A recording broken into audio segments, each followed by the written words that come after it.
I don't have talent. I have tenacity. I have discipline. I have focus. And I know without any illusion where I came from and where I can go back to. Friends, grasshoppers, this is the Formless Podcast, episode 91, with Tyler the Superhuman and me, Dustin. How is it? That's good, man. That never gets old. The friends and the grasshoppers. I love it. I love it. I really like that too. That's my favorite. The grasshoppers thing, you know where that comes from, right? Kung Fu? Yeah. The television series. Okay, the old David Carradine. Yeah. And I don't even know, I really I haven't seen that show in so long that I don't know if the grasshoppers thing came actually from the show or from all of the parodies and jokes. The whole grasshopper take the pebble from my hand thing. I know for a fact that Jim Carrey did a skit on In Living Color in the 90s with the grasshopper and the pebble. He was like the student. I don't know if I remember that. Oh, dude, it's hilarious. Okay, I'll try and find I'll try and find it on YouTube and publish it to our page because it is hilarious. At one point, he's like got a gun and he's like, "Give me the pebble!" You know, it's awesome. It's really funny. This was like pre movie fame for Jim Carrey. One of his I think his breakout thing. Okay, but I remember that. But I don't know if they actually talk about, if they actually called anybody grasshopper in the show Kung Fu. But I don't know. I just used it. I thought it was cool. I think we're all grasshoppers in some aspect, we're all students. Yeah. We're all trying something, trying to learn, trying to get better. Oh yeah. Where does the connection between student and grasshopper, explain that. In the scene that I'm either imagining or I've seen as a child, the teacher calls the student a grasshopper. They're young, they're vibrant, they're jumpy, they've got all this energy. Okay. And he's trying to get them to focus and okay, grasshopper, settle down. Focus on the pebble, focus on this thing. So I think that's where it comes from. And yeah, my dad used to call me a grasshopper all the time when I was a kid, be goofing around. Settle down there, grasshopper. Yeah. If I got too rambunctious. So that's where that comes from. And my dad makes a nickname up for everything. Everybody's got a nickname. Everybody's got it's like a term of endearment. Yeah. For you. If he likes you, he'll give you a nickname. That's cool. Or everything. Everything has a nickname. Happy Valley's Crappy Valley. Corning, the city of Corning, is Corntown. He's got a nickname for everything. Everything? Yeah. Okay. Yeah. But yeah. So. That's funny. Got a little sidetracked there. That's good though. What's been going on lately? Anything that you want to talk about or share? I know there's some stuff that you got coming up that you're not wanting to share yet, but I'm sure there's some things new. Yeah, no. Just right now, I think I was telling you before we started, we're in the process of getting distribution on the film. Yeah. And I'll keep a little bit we'll hold back a little bit on the company and everything and dates and everything. But you're getting closer to that goal. Yeah, we signed a distribution deal, and specifically, it's actually signed. It's a signed deal. It's a signed deal. Yeah, I signed a contract. We found a company, and which I'll mention in the future. Yeah, but they. They looked at the movie and they said, "Hey, we think this title, this faith-based road trip comedy, will be a good fit for our library, and we'd like to partner with you." And we were like, "Done." Yes. Okay. Right. So and they were very excited about it, and they had a suggested release date for it, which that's still tentative, which would be this year, but. yeah, they want to send it to DVD and streaming services. Right on. Yeah. So amateur question, if I may. Shoot. So with the distribution deal, does that include future releases or future movies that you may make, or is this a one and done deal? Well, no, I mean, so this is my first rodeo, right? Yeah. And on signing a deal like this. So this company has been around for a long, long time. They're very old, very trustworthy, very well known. This isn't out of the back of a van. Yeah, you know. I got these watches. Yeah, you know? yeah. So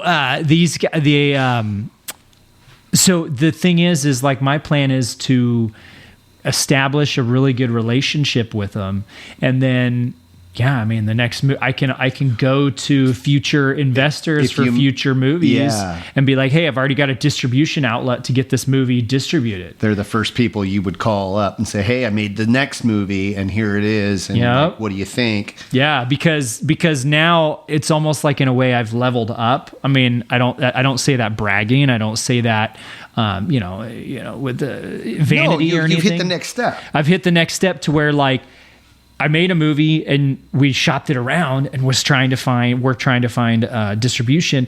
Now we found a company. We're establishing that relationship.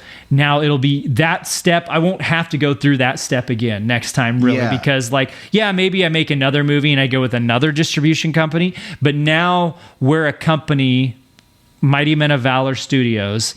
We are now a company that's had a title get distribution released and distributed. Yeah. And so like now there's legitimacy to us in a way that we didn't have 2 years ago when we started this. You know, that's cool. That's amazing. But like that is so relatable to so many different things. Like you made a connection. Yes.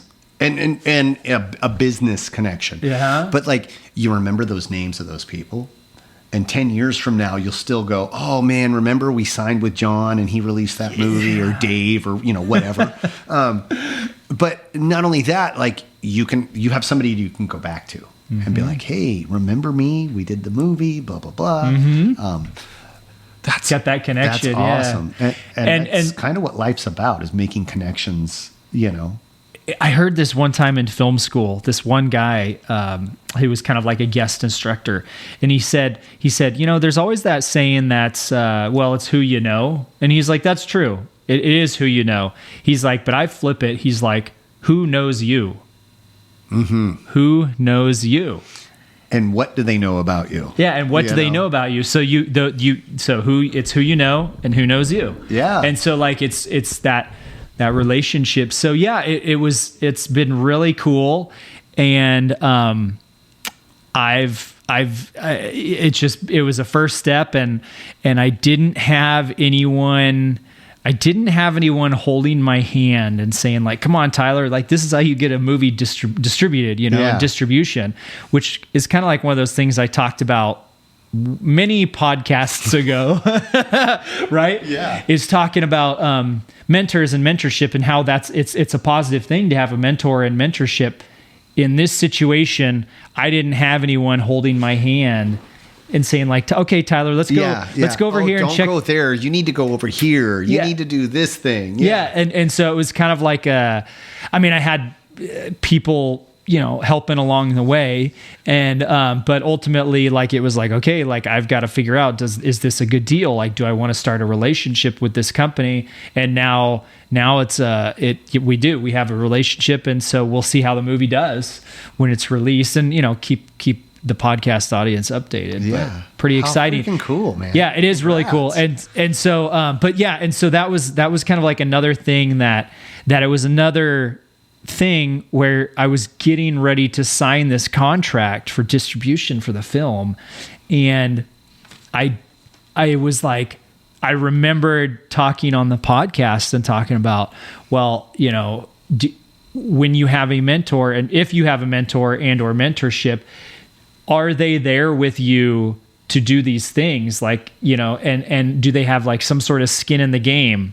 Whereas it's easy to give advice from the sidelines, right? It's always easy to give advice from the back seat, like backseat drivers. Yeah. It's always The easy. critic. But The like critic. the critic, yeah. And so, but in this case, I didn't have any of that, but I did have people, a lot of people wanting to give advice, but they didn't have the skin in the game. Like, I'm the one that's the steward of this film and the steward of the investor's money and the story and where it goes. And like, yeah, we have other people that were given advice, which was good and good natured, and there was good intent, but some of that advice it was coming from their experience and what they would do in my position, but my position is different than their experience. Yeah. It might be similar, it might be the exact same, or it might be not even similar at all, but that was a lesson I really learned, and I totally double down now on what I've said on that podcast many moons ago, or I've said in the past about,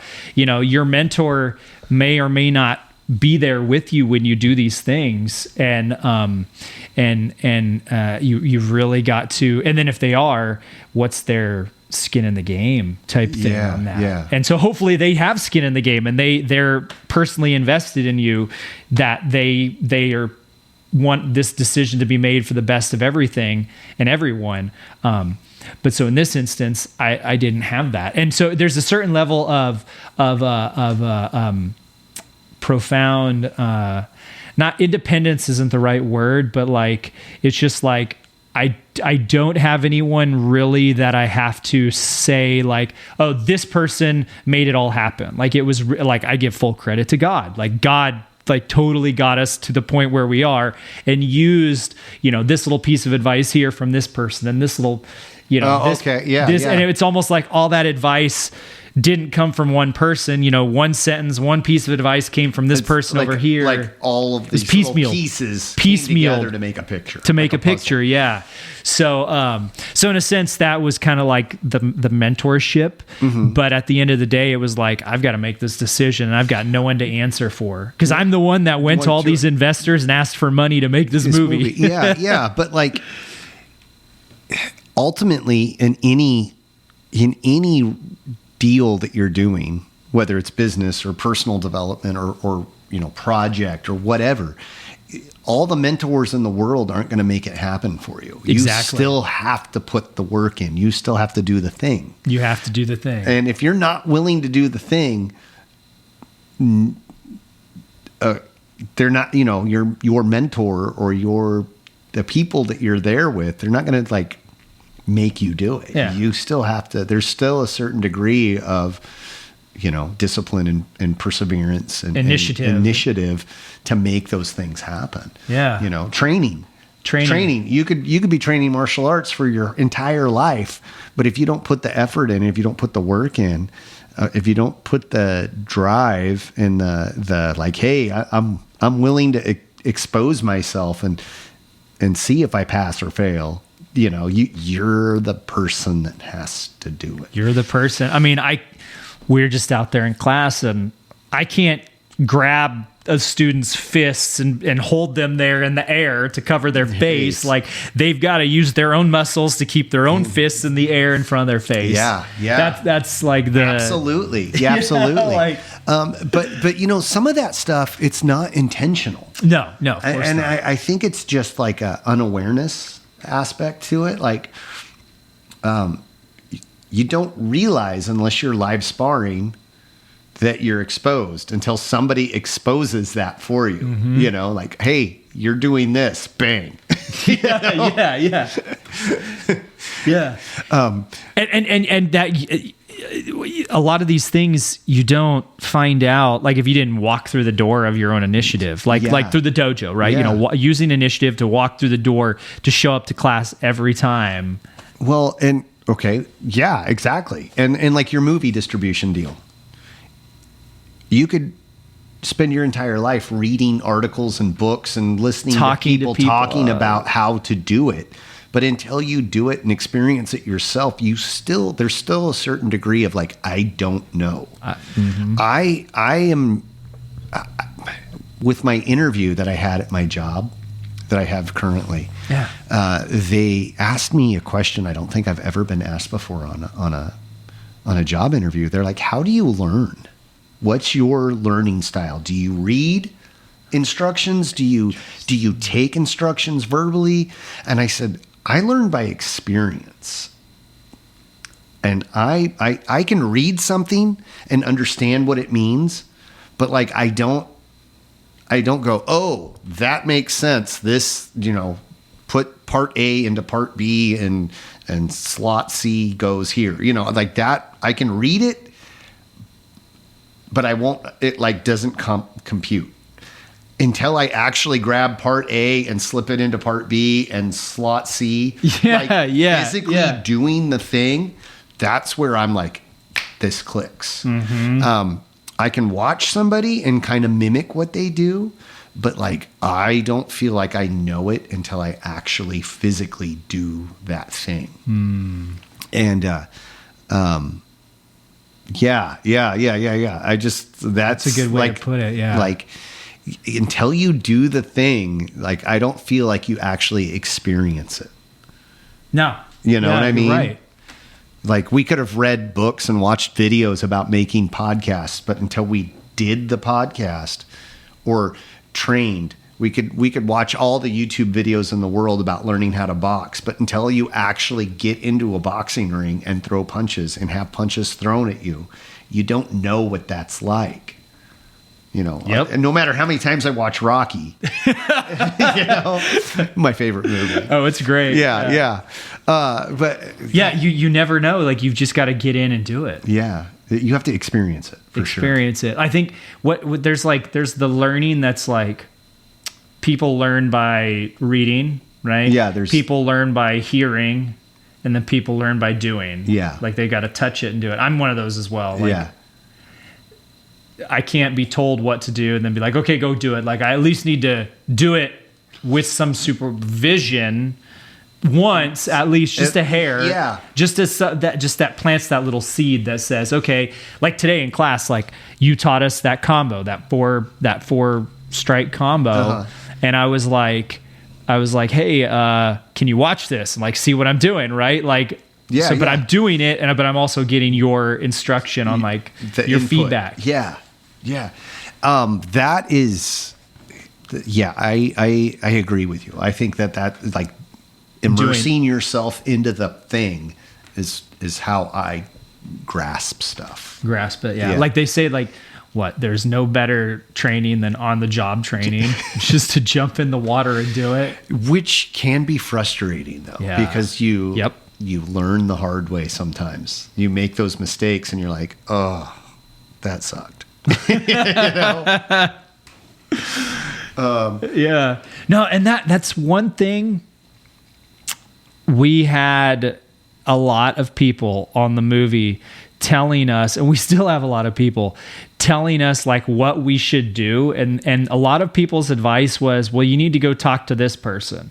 So person A, we would go talk to, me and Luke would go talk to person A and be like, what do you think we should do for distribution or something on the film? And person A would be like, oh man, well, and they'd give a few suggestions and they'd be like, well, you need to go talk to person B.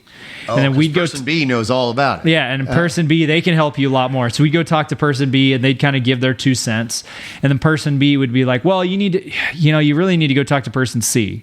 And then we were like, "Okay, like we're just getting the runaround, right?" Like, and then we would go talk to person C, and we'd hear a lot of the same stuff that person A and person B said. And then person C is like, "Well, you really need to go talk to person A because they need to know." And that was just a circle. It was just a circle of A says talk to B, who says talk to C, who says talk to A again. And you're just like, now we're getting the runaround. And then that was a big thing when we were like, you know what, we just got to do this stuff. Yeah. Like I just got to start picking up the phone and calling people about how to get distribution.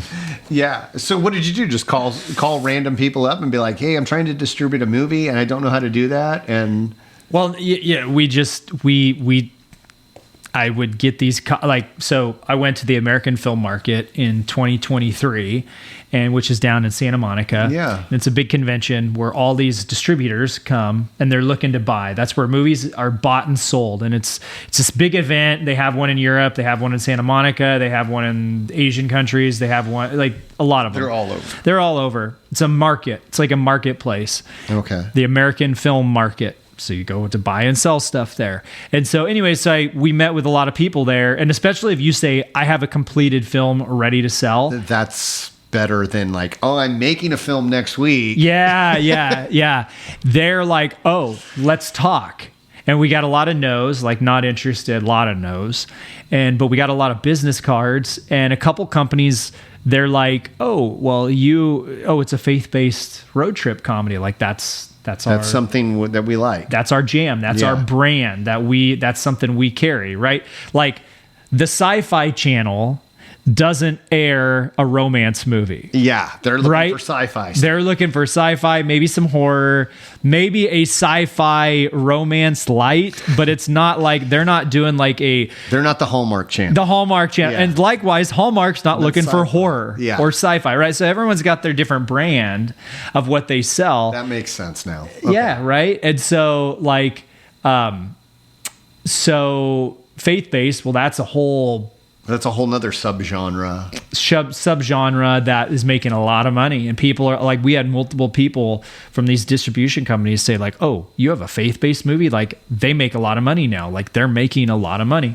And so anyways, got a lot of business cards, had a lot of meetings, had a lot of no's, had a couple of yeses. So you already had a little Rolodex of people to call. Yep. Okay. And that's the thing. And so I had all these business cards. I saved them. And then in the last several months, I'd been using them to say, oh, who should I call? And contacted them. And that company nibbled. And then they were like, yeah, we're interested. So can't catch any fish without fishing. Yeah. And so I did have a somebody that I've worked with on films a lot, a friend of mine who makes a lot of movies. He stars in his own movies. If anything, he's been the model of like what I've looked at him and how he makes movies, and I'm like, man, I want to follow that process. Yeah. And it was finally an example for me to look at. And he's like, well, I find a script and then I get funding for it and I just star in these movies. And he's like, I hire a director. And I was like, okay, like that's the way I do it. Yeah. And so he actually recommended this company that we're going with. He recommended them and said, oh, okay. Very cool. Yeah. So, but he recommended a while before I actually contacted them. And then I contacted them and I was like, oh yeah, my friend recommended them. And it was just this big, nice, happy thing. Not coincidence, but like an intersection of like all arrows were pointing at this company. Yeah. Very cool. So right now that was on your goal, right? That was one of your goal lists. Yeah. It was to get distribution. Yeah. So we got it. You're inching closer. And then as we're getting distribution for this film, looking down the road, future movies on what to do and future plans. And so, right on, man, that's cool. Kicking down the door of 2025. Bam! How fast has it gone already? Month and a half.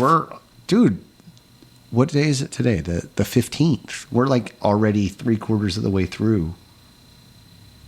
Or more than half. Well, it's only 28 days in February. Yeah. Oh, you're talking for February. We're most of the way through February now. We're over halfway. Yeah. How wild is that, dude? At the end of February, we'll be 2/10 of the way, 1/5 of the way through the, right? 2/10. No, 2/12. 2/12. So 1/6. 1/6. Yeah. Yeah. That's why I went into film. I was never maths. Maths. That's awesome. But how about you for your goals? Like talk about your goals. So since we're 6-7 weeks into our goal thing here, my goals have been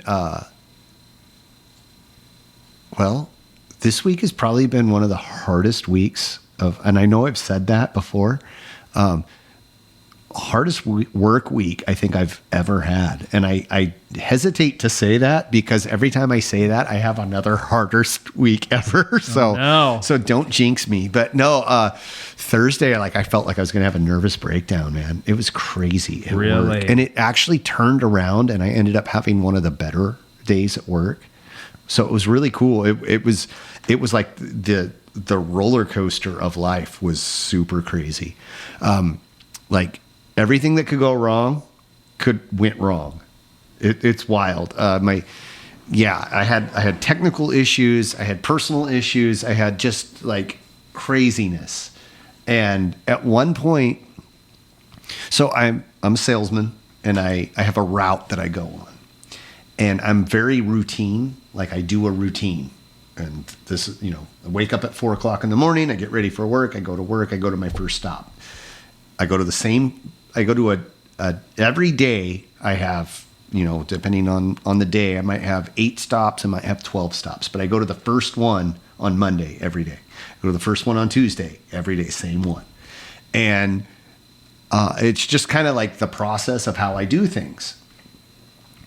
Well, I always check at the end of the previous day. I check the next week, make sure nothing's different, kind of line out my day, kind of figure out if I need to do anything different.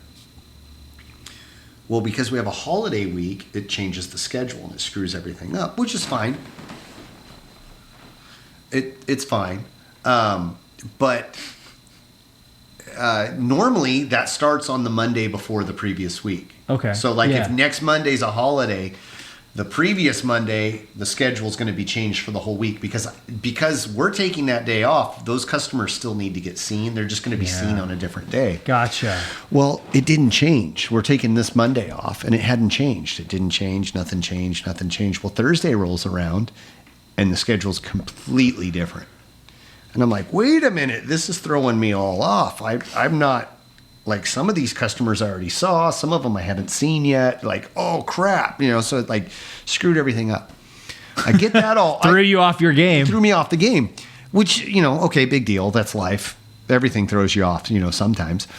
No big deal. Well, then the equipment that I'm using quits working and it's black. It's a black screen of death. Like nothing's reviving this. And it's not like, oh, I didn't charge my iPad.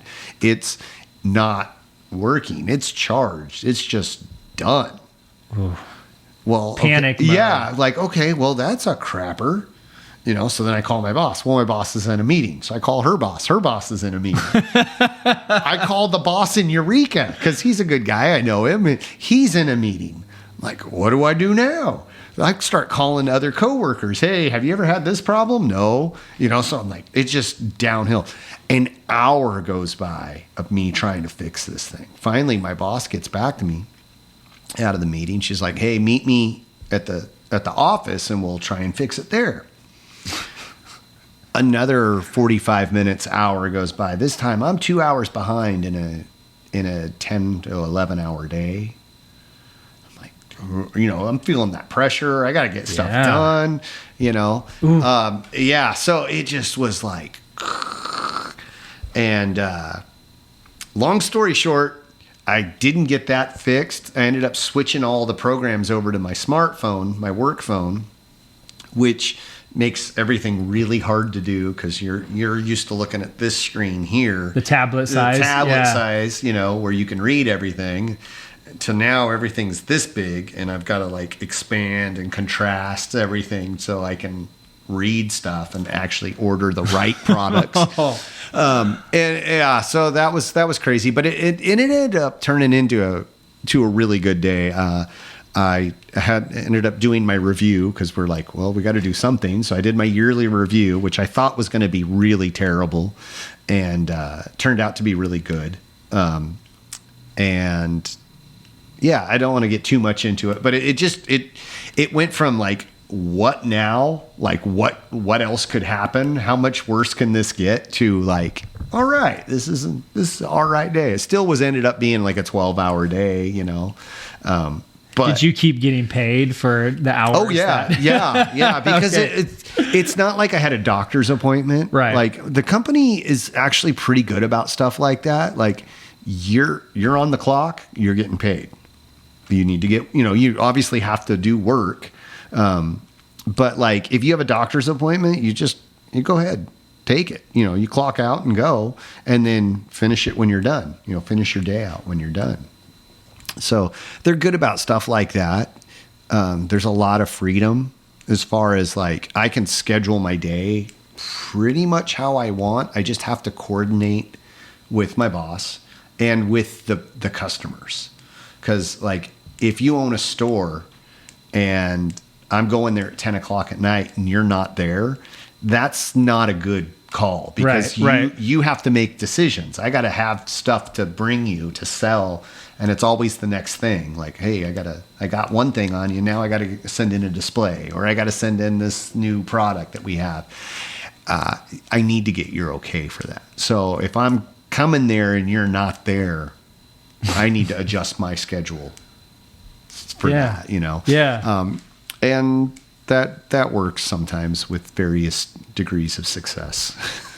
It's what I'm hearing is you were like super flexible on you have to be, and that's really difficult for me sometimes.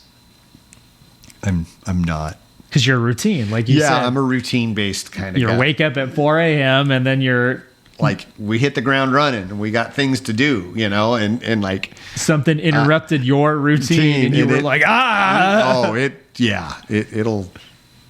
it'll ruin my day. So, but anyway, long story short, that's been like the story of my life lately this week, like messing up my routine and not working on stuff. So I haven't hit it as much as I've wanted to, but I have gotten to work on the goals, and it's mainly been like, oh, it's Saturday morning. And what have I done? Let's go back over this list. Oh, okay. I did some of that. I didn't do any of this. I did a lot of that, So this morning, I was able to release a bunch of shorts, schedule some shorts on YouTube, which is something that we had been talking about. And one of my goals was to do more consistently. And I'm trying to figure out a way to do that. And not as often as I'd like, but we've gotten there. So we're getting there. Well, it sounds like you're like, it's almost like a goal you're kind of working on, which is like being flexible, without you even knowing that was on your list. Yeah. In a roundabout way. Yes. Like life is saying, Dustin, you need to work on this. Or I don't know, maybe I'm wrong. No, absolutely. I reflecting back on it, like after everything had kind of went by, I went from like, I'm going to end up in a mental institution. I literally thought that at one point, like I'm going to have a nervous breakdown. I'm going to end up in a rubber room, to like, hey, that was all right. Excuse me. And I'm not being like overly dramatic. I'm serious. Like I literally thought at one point, like I'm going to lose my mind. I called my wife. I go, I'm going crazy. I'm literally losing my mind right now. And she goes, it's okay. You need to box breathe.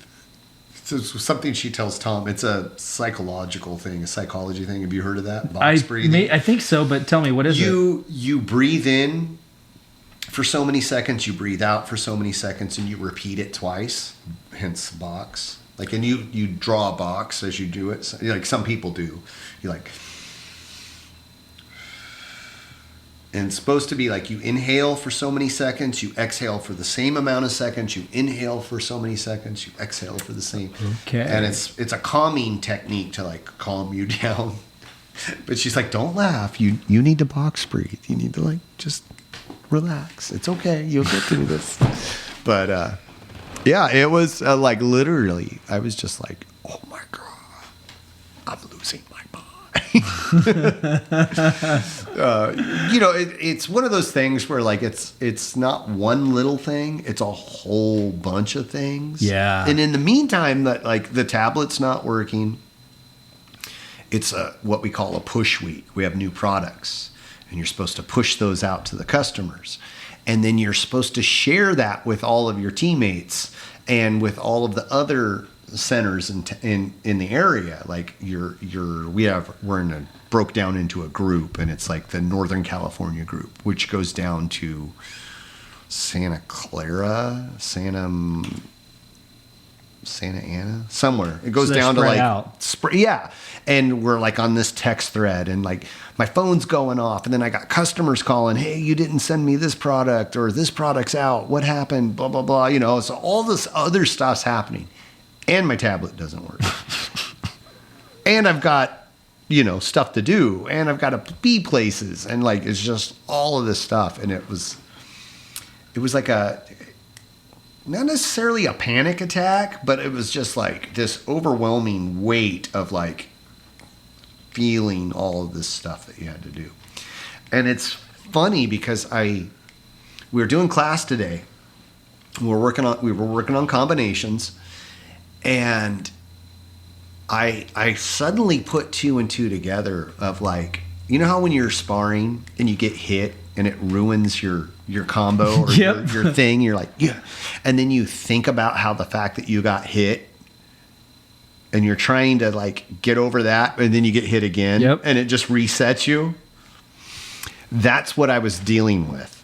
Instead of like, oh, this is a problem, and letting that problem go and move on to the next thing, I was focused on this problem, and I couldn't let go of that problem. In the meantime, I'm still getting hit with problems, and I'm just like, oh, this problem right here. I've got to hold on to this. Yeah. And I don't know what I could have done differently, but I know that if I would have just like, okay, that's a problem, I'll move on to, instead of focusing on what I could do, I focused on what I couldn't do. And it took me 72 hours to figure out that's what I was doing. And when we were in class this morning, I realized like, oh, I'm holding on to that problem instead of letting it go and worrying about something I can fix. So that's a pretty powerful lesson. Yeah, it was a good lesson. I just wish I would have learned it 72 hours earlier. Maybe next time it happens, I'll get it figured out.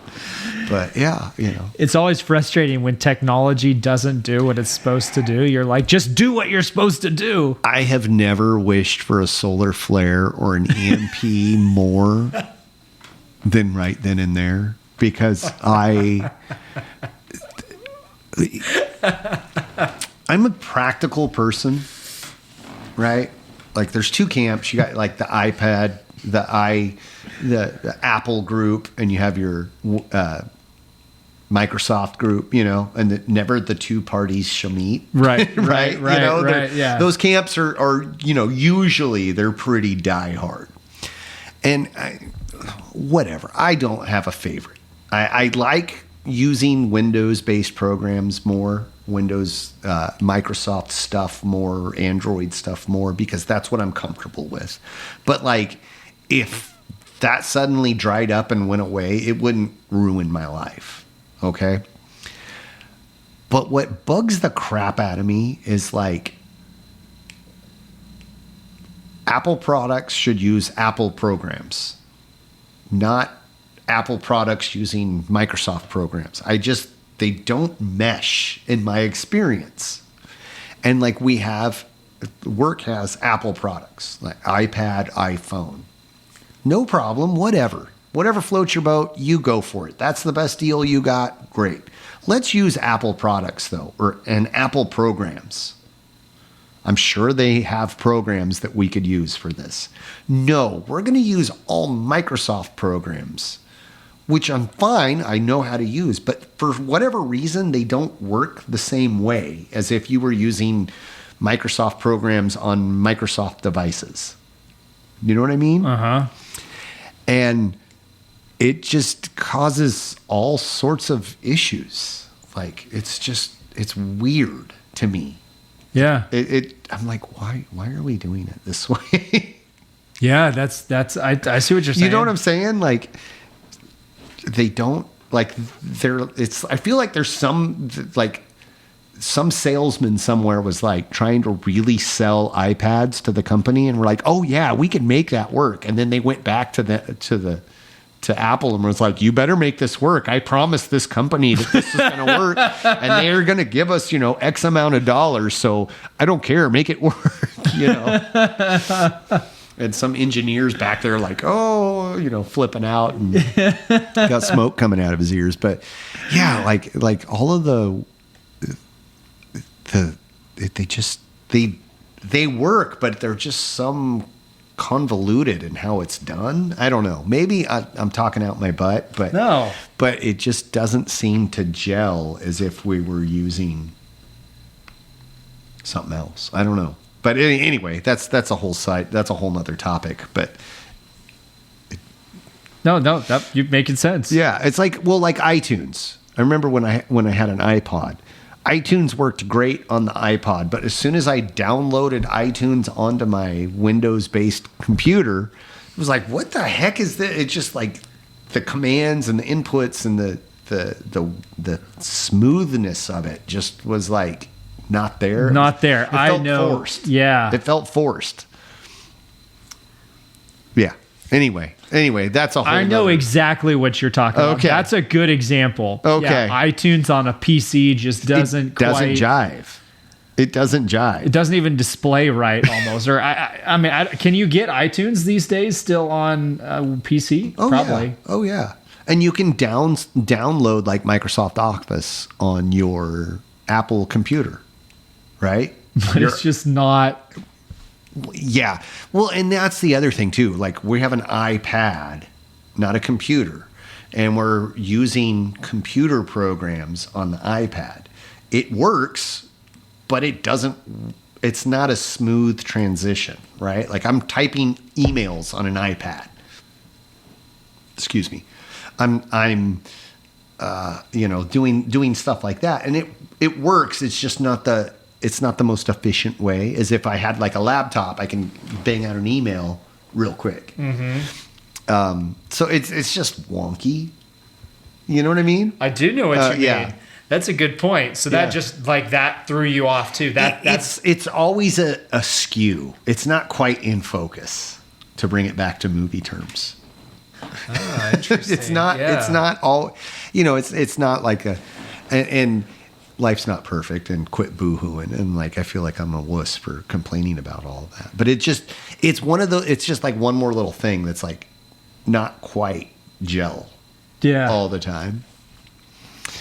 And yeah, that's, yeah. Do you think that goes in with like, do you think that you're a perfectionist? Like, or maybe that's not the right word. No, I guess so. I've never thought of myself as a perfectionist because I'm not saying you are. I'm just but I guess I'm kind of that. I guess so. I don't know. I feel like I'm a slob. Oh, like I'm not. I don't know. How do I? Yeah, I guess I don't know. I guess I must be. That's weird. I don't.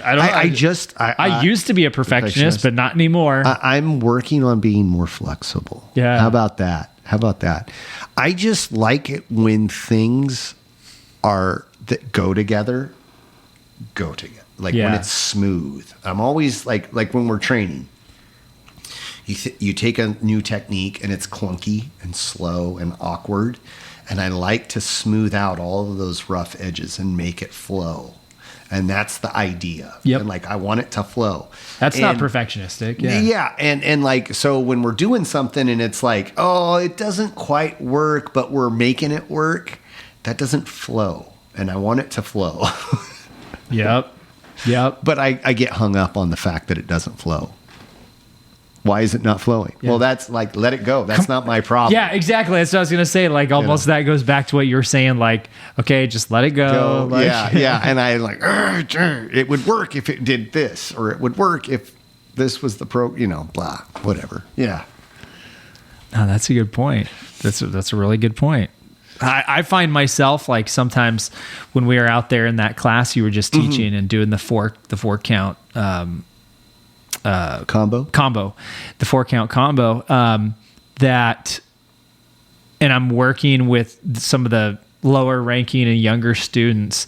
I find myself like trying too hard to like point out everything, and because I'm trying to smooth it over too, like like, and smooth it over and say, and it's like they'll do the combo one time and then I'll pick it apart and then I'll be like, okay, do it again, and they'll do it again and then I'll pick it apart a different way, and I'm like, man, like I just need to take a step back and maybe because I want it to be smoothed out, right? I want them to be smooth, but I'm like, man, like, is it fun? At that point, or am I just being too perfectionistic and I catch myself doing that and I'm like, well, I think I'm just saying that's a good thing, though, because like you're wanting to improve and you want it to get better.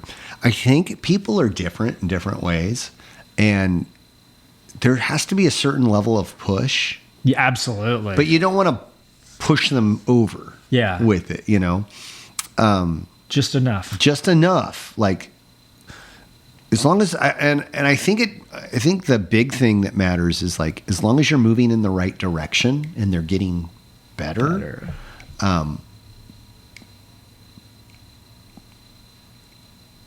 Like, you want to get to the finish line. You want to get, the ultimate goal is to make that thing happen. And you want it to go at the right speed, but you also want it to get there correctly, right? So there's a degree of like, and different people, you're going to have different paths of getting there, right? Like, some people you really got to push, and some people you won't have to push at all. And some people it's not so much a push, but more of like a nudge, right? And the weird thing with like martial arts, I think in particular, is there's so many different ways to do that, and there's so many different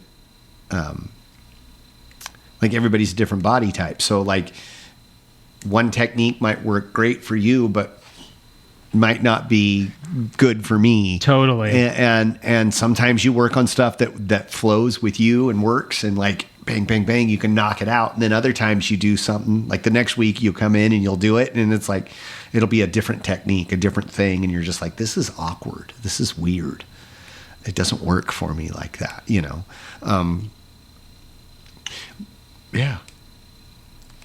I follow. I totally agree. So I don't know. It's funny because we had like 9 people today in class, including myself, and some people like latched onto this right away, and others kind of were a little bit slower because it was awkward. There was level changes. We're using our left. We're using our right. We're throwing kicks in there too, and some of us were off on we were on the wrong foot for that kick to work. Me. Yeah. But, and so like, it took a little bit of adjustment. Like, okay, how do I position myself so I can throw that kick? Where do I go? Where do I go and throw this punch with my offhand that I'm not used to doing this with, and that was one, actually that's something I learned from you when we were training together before we got our black belts, because you would always do, like, we'd go through the routine or through the combination or the set work, and you were always like, okay, now we're going to do it opposite of what we just did. So if we did it with our left hand, now we're going to do it with our right hand, and then we'd go through it like that a couple times, and then it's like, okay, let's go backwards through the system. Let's go this way through it. Let's do it, every odd number. Let's do it every even one. And at first it was like a minor annoyance to me, but what I realized after the fact was like, that I'm solid now. Like, I could do this in my sleep. I could do this without even thinking about it. And that's the ultimate goal, is to be able to react to that and to do that stuff without having to plan it out and think about it. And that doing it that way just drilled it into our heads. It makes it you truly become empty. if we go back to the gates. Yeah. It's just, there's no effort. It just happens. Yeah. You have to be somewhere here soon? Yep. It's 11:30. Oh, okay. Yeah. You want to call it? All right. Awesome. Friends, thank you very much. Not to break this up, but I'm stickler for time, and I know you have to be somewhere. So, friends, thank you so much for being here. Thank you for listening. Thank you for all the support. We are up to 51 subscribers as of this morning on our YouTube channel. Which is so cool. It's awesome. That means as soon as we figure that out, we can go live and do some live things, and I'd love to do that. That's always fun. So thank you for that. And if you haven't subscribed to it, you should. Yeah, do that. We have a Facebook page called The Formless Pod. We have an Instagram page called The Formless Pod. You can reach out to us through email if you prefer at theformlesspod@gmail.com. Don't give up. Keep going. That's a big lesson I learned this week. Don't give up. Keep going. Don't give up. Keep going and let go of those. Let go of those problems, because problems are going to come and problems are going to go. Man, see, I'm learning from that. That'll stick with me. Awesome. Right on, man.